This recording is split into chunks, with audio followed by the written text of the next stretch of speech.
Shalom, selamat sore. Terima kasih atas waktu dan kesempatan bagi saya pada sore hari ini. Saya atas nama Denny Edor Manggi, NIM 17030308003, kelas A, reguler sore, semester 7, jurusan Sosiologi. Baik, pada kesempatan pada sore hari ini, saya kembali menyampaikan hasil analisis saya mengenai apa yang sudah saya pelajari pada buku yang ketiga dalam penyampaian pada sore hari ini mengenai teori sosial di Eropa pada saat ini. Penilaian teori sosial Eropa tepat waktu karena ada alasan yang didefinisi ulang yang jelas dalam identitas Eropa sebagai akibat dari runtuhnya komunisme yang telah memunculkan politik baru, tantangan untuk Eropa serta untuk dunia yang lebih luas.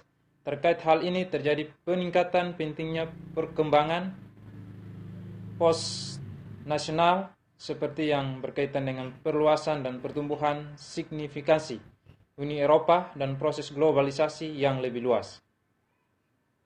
Artinya, itu sifat Eropa saat ini sangat berbeda dengan era negara nasional ketika klasik teori sosial Eropa muncul, Delanty dan Rutherford 2005, perubahan ini tidak dapat dihindari. Sifat Eropa akan berimplikasi. Pada teori sosial, ada peningkatan signifikasi perkembangan pasca nasional di Eropa ilmuwan sosial yang mengarah pada peningkatan kesadaran orang Eropa serta yang lebih luas konteks internasional yang bertentangan dengan tradisi nasional pada saat ini. Sebagian besar diungkapkan dalam kepentingan pemumpukan silang tradisi nasional di Eropa, teori sosial Eropa dalam arti istilah yang luas mungkin termasuk tidak hanya tradisi nasional, yaitu Jerman, Prancis, dan Inggris yang terkenal, tetapi juga tradisi Rusia. Pembentukan teori sosial. Pada saat ini, yang sama teori sosial saat ini mencoba untuk menahan atau mempromosikan penyebaran keahlian mereka dan di mana mereka juga semakin disibukkan dengan menelusuri asal-usul dan strukturnya.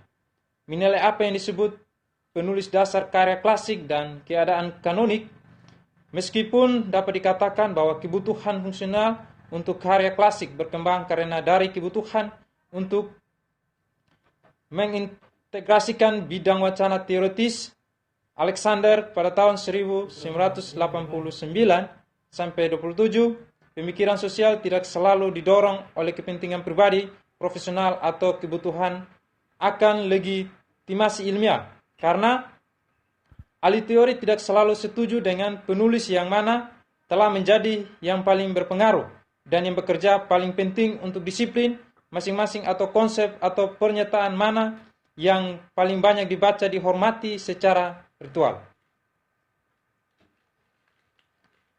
atau secara rutin, di mana perselisihan seperti yang ditunjukkan oleh Peter 2002 tidaklah cukup untuk mengidentifikasi dan menjelaskan kuncinya tokoh dan konsep yang telah memberikan kontribusi pada pembentukan teori sosial tanpa waktu yang sama yang membahas jaringan intelektual, mode transisi tekstual dan proses eksklusif yang telah membuat teori menjadi disiplin yang dapat dikenali dan didefinisikan, di mana peristiwa pendirian biasanya menyiratkan tindakan konstitutif penulis.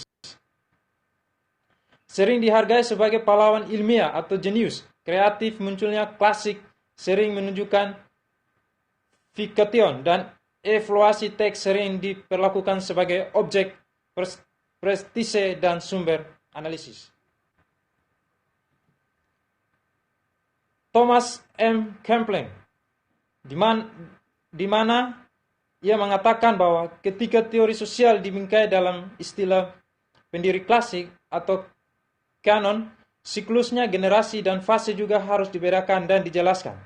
Untuk sebagian besar, teori sosial Eropa modern mungkin secara longgar dicirikan sebagai seorang intelektual respon terhadap perselisihan politik di Eropa, terutama peristiwa revolusioner dan konflik militer melibatkan Prancis dan Jerman yang kemudian melakukan perjalanan atau berimigrasi ke dunia dan berbahasa Inggris, dan seterusnya terkadang akhirnya kembali ke tempat asalnya atau sesekali menemukan rumah dalam konteks non-barat, khususnya pertukaran konseptual dan intelektual ini. Siklus dapat didefinisikan dengan pola dominan dari perubahan budaya dan stabilitas sosial itu membedakan periode-periode utama sejarah Barat modern sebagaimana mereka dibengkai oleh Prancis Revolusi di abad ke-18.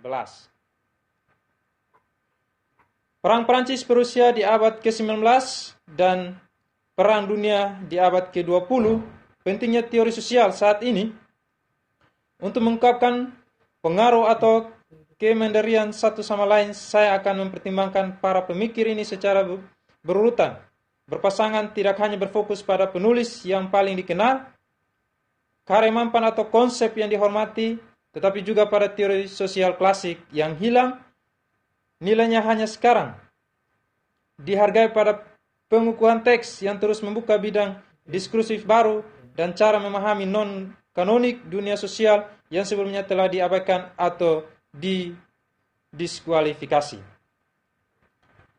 Kehidupan teori sosial tidak dapat ditangkap dalam ringkasan kerangka ide-ide yang sudah mati, tetapi hanya sebagai proses dinamis dan dari inovasi dan perjuangan pelembagaan dan pembaruan bangkitnya sosial.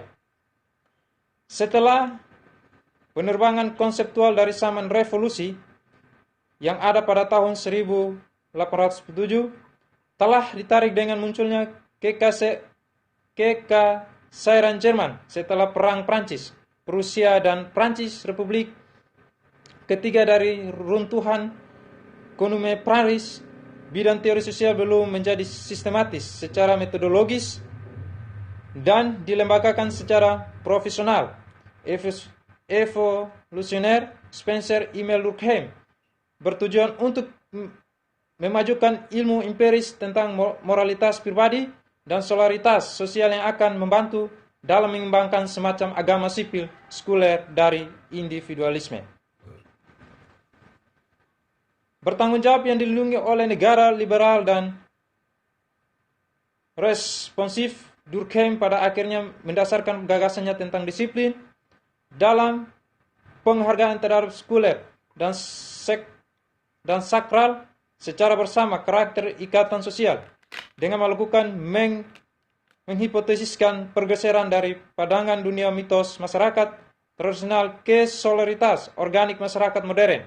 Bagaimana tatanan sosial tidak hanya diberikan atau dibuat fight untuk selamanya, melainkan dicapai melalui proses religius yang melibatkan individu yang mengikat dari dalam dengan memuaskan kebutuhan mereka dan keinginan, dan kemudian menghubungkan mereka lagi relier dari luar melalui penamanan simpati bersama, kadang-kadang dengan mengatur setiap keberadaan pribadi pada orang lain dengan menggalang individualitas yang beragam ini, sepertinya yang telah dikatakan oleh Comte dalam Wernicke 2001. Sebaliknya, The Rules of Sociological Method of pada tahun 1895. Kemudian dalam studi ini sosiologi menawarkan penjelasan yang lebih terfokus tentang lingkungan sosial modern yang dipahami sebagai tatanan faktual yang dapat diamati secara ilmiah dan tatanan moral yang dapat diubah secara politik. Seperti yang ditulis Durkheim pada tahun 1982 sampai 45 dalam The Rules, prinsip fundamental kami adalah realitas objektif dari fakta-fakta sosial, sebuah pepatah yang menghilami serangkaian hal berikutnya untayan dalam teori sosial dari struktural fungsionalisme ke etnometodologi. Masalah metodologis dan teoritis ini kemudian diangkat dalam konsep fakta sosial total dirumuskan oleh Marshall Mauss, keponakan Durkheim, asisten peneliti dalam menyusun tabel statistik kompleks untuk bunuh diri. Kolaborator dalam esai yang memecah belah pada kategori pengetahuan dan representasi kolektif dalam klasifikasi primitif, dan penerus sebagai editor sosiologi N. Ney yang berpengaruh di atas segalanya dalam esai mahirnya tentang The Gift pada tahun 1925